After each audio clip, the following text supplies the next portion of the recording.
My name is Andrew Perlott. Welcome to Socratic State of Mind. Plato's Gorgias is darker than you think. You've still got time to join our Gorgias read-along, and I hope you do. Gorgias is a powerful piece that changed how I look at the world and conduct my life. Today, we look at the ominous first half of the dialogue. If you'd like more information on the read-along, see the link in the show notes. The seemingly pedantic beginning of Gorgias is darker than it seems. To see why, let's play the who, what, when, where, why, how game I used long ago as a newspaper reporter. Who? We've got Socrates, our protagonist, who I described previously, see the link. We've got Gorgias, the nicest interlocutor in this dialogue. He's happy to engage with Socrates and professes to seek the truth. Rich Athenians shower him with cash, so he'll teach their sons to make the Athenian assembly dance to their tune. He's like a famous TED Talk speaker who only reads the abstracts of the studies he cites, or a talented defense attorney for serial killers. His encomium of Helen survives, arguing that we shouldn't blame Helen of Troy for causing the bloodshed of the Iliad. Not because she's not innocent of wrongdoing, of course, but because Paris used the irresistible power of rhetoric to enslave her mind. By the end of Gorgias, he may have begun to suspect he's unintentionally made his students into monsters, which I'll explore in the second of my read-along essays. And then we've got Polus. He's fallen in love with the power rhetoric gives him, but isn't as polished and charming as Gorgias. He blurts out what Gorgias will only imply, but isn't totally depraved and has some lines he won't cross. Think of him like an up-and-coming political pundit with a large following on Twitter. He enjoys pushing boundaries. Alright, and the when. Scholars place this dialogue in the 420s BC, amid the ruinous Peloponnesian War pitting Athens against Sparta. By war's end, 1 in 3 Athenian citizens were dead. The city's famous democratic experiment had given way to the brutal rule of 300 aristocrats, and Greece lay defenseless before the growing might of Persia and Macedonia. The war theoretically destroyed Athens, but the strategic mistakes leading to defeat were made by persuasive men who didn't know what they were talking about. Their foolishness lies downstream of this dialogue. And the where. Most Platonic dialogues involve a handful of participants. Only 2 take place before crowds. In Socrates' apology, Socrates defends himself before a jury of 501 Athenians and is sentenced to death by hemlock. In Gorgias, chronologically earlier, the dialogue is eagerly observed by a crowd of young Athenians interested in paying Gorgias to teach them rhetoric. As a reader, you may decide Socrates wins this encounter, but he failed to convince the Athenians that something is more important than manipulative speech. Some of these observers could have later served on Socrates' jury and been part of the rhetorically talented prosecution team leading the injustice. So in Gorgias, we're observing essentially a gunsmith making the case for firearms in front of the people who later pull the trigger that kills Socrates. And finally, a why. Plato is exploring why his beloved mentor died and grasping for a better alternative, and probably also kind of as an outreach to the masses to make them see what has been happening with their beloved system. Teeing up Gorgias. In ignorance of craft. The dialogue starts with Gorgias struggling to define rhetoric. Socrates easily points out his claims as flaws. Would Gorgias really make such incredibly broad claims about what rhetoric does, and even that it somehow bestows expertise? I doubt it. I read this as Plato highlighting how even talented people may fail to understand the properties and ramifications of their craft. This seems pedantic at first, but it may matter. We'll find out. not what he thinks it is. By line 454, Socrates gets to the heart of the matter. He says there's a type of persuasion that confers conviction without understanding, and that's rhetoric, and other arts that confer knowledge or understanding, like math, science, philosophy, etc. Gorgias doesn't bat an eyelash and embraces this distinction, but insists rhetoric, quote, is responsible for personal freedom and enables an individual to gain political power in his community. We'd be fools to ignore it, Gorgias says. Gorgias calls rhetoric, quote, the most important and valuable aspect of human life, which is quite the claim. Okay, will his enthusiasm for conviction without understanding hold up? Rhetoric's good side and Plato's failure. Around line 456, we see a more agreeable side of rhetoric. Gorgias recalls accompanying his physician brother, who was unable to convince some patients to endure painful but beneficial treatments. Gorgias uses the power of rhetoric to persuade them.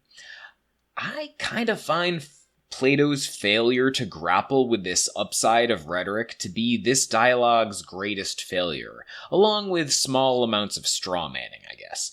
Yes, it'd be best to gain assent by conferring knowledge and wisdom, but that's often impossible. Should the virtuous give up on using rhetoric for good ends?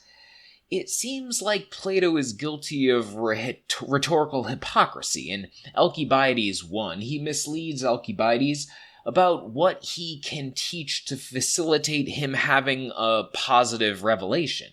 He even denies a definition of justice which he endorses in the Republic. If Plato is willing to use rhetoric camouflaged as dialectic in other works, his condemnation of rhetoric seems inconsistent, or at least more qualified than he admits. I suspect Plato would be unyielding on this point. He'd say, conviction without true understanding is dangerous because the audience is still ignorant. Virtue is not about ends, but about what we control, or something like that. If Marcus Aurelius' speeches are any indication, the later Stoics, who saw their philosophy as a branch of Socrates', thought things were not so cut and dried. Don't blame me.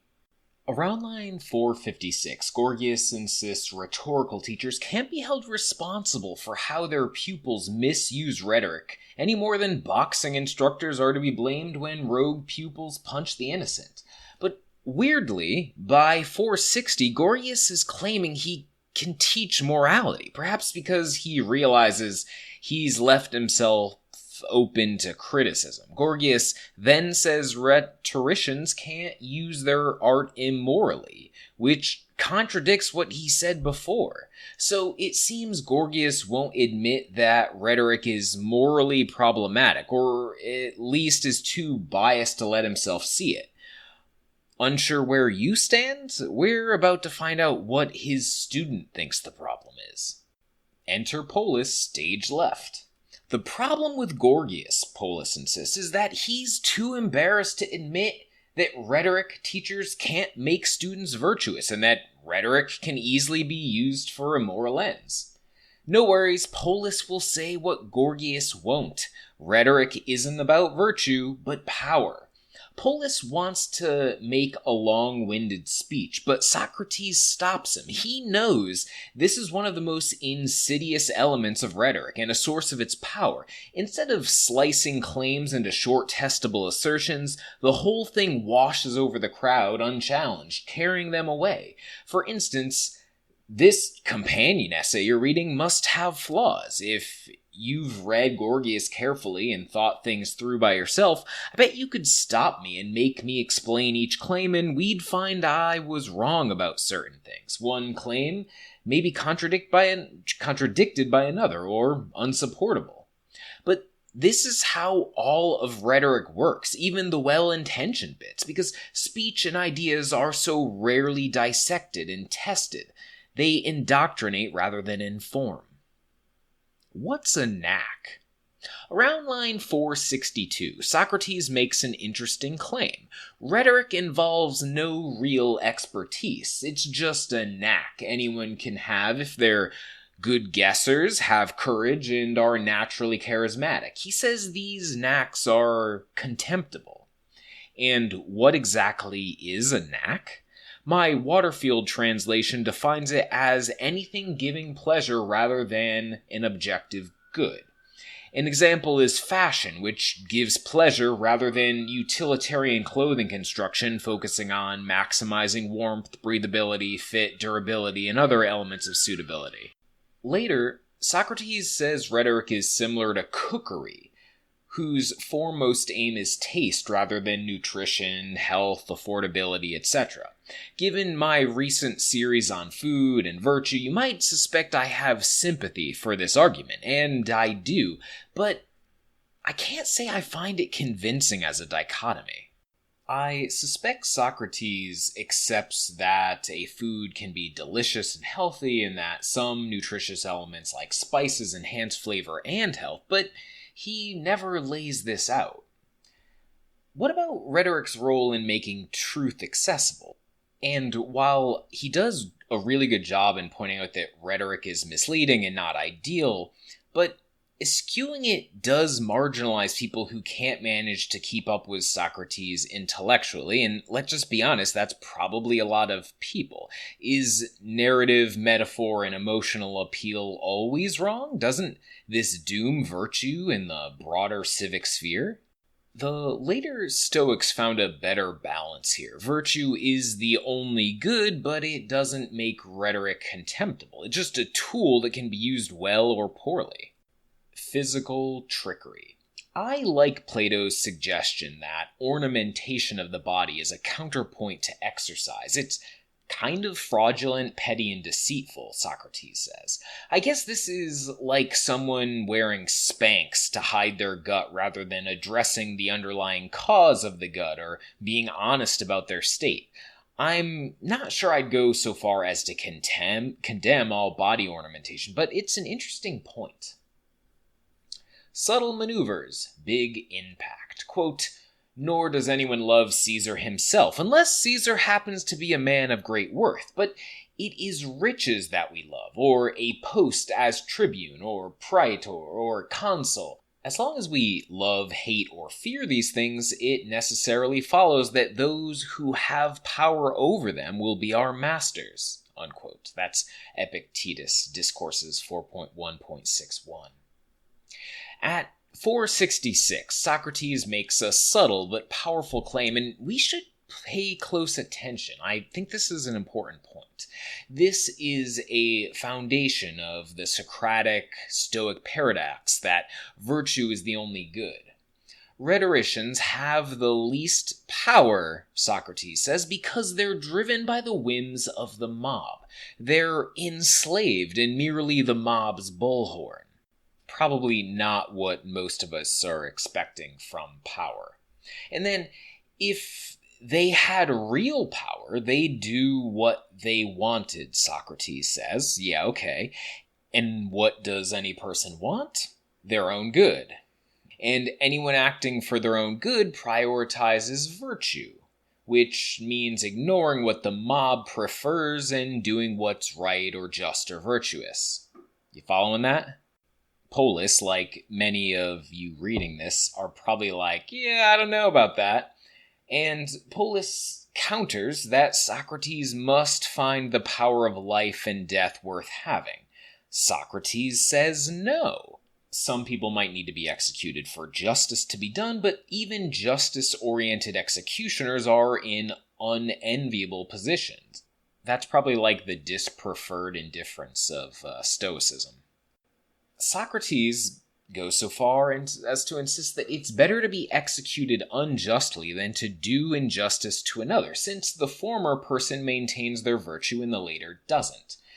As noted, unjust rhetoric kills Socrates after the war, so Plato is signaling that Socrates may have made the right choice in the end. His killers suffered the most, even if they thought his death a great triumph. Polis tries to prove Socrates wrong by telling a story about a tyrant who wins his throne through wrongdoing. Isn't this man happy?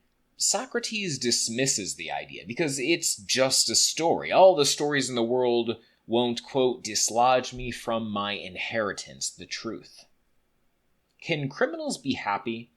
Beginning around line 472, Socrates makes two bold claims. One, criminals are all unhappy. And two, criminals are more miserable when they're not caught and punished. I've been thinking about this for years, and I still find it dicey. Successful criminals may have fewer problems, which removes stressors and impediments, but the worst people I know seem to be in a hell of their own making, a hell that exists entirely inside their skulls.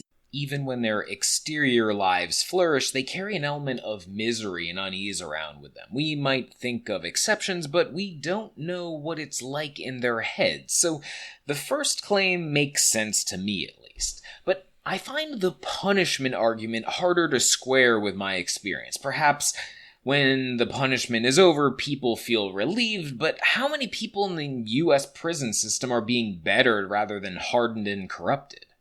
I find myself ill-equipped to judge the matter, but I have reservations.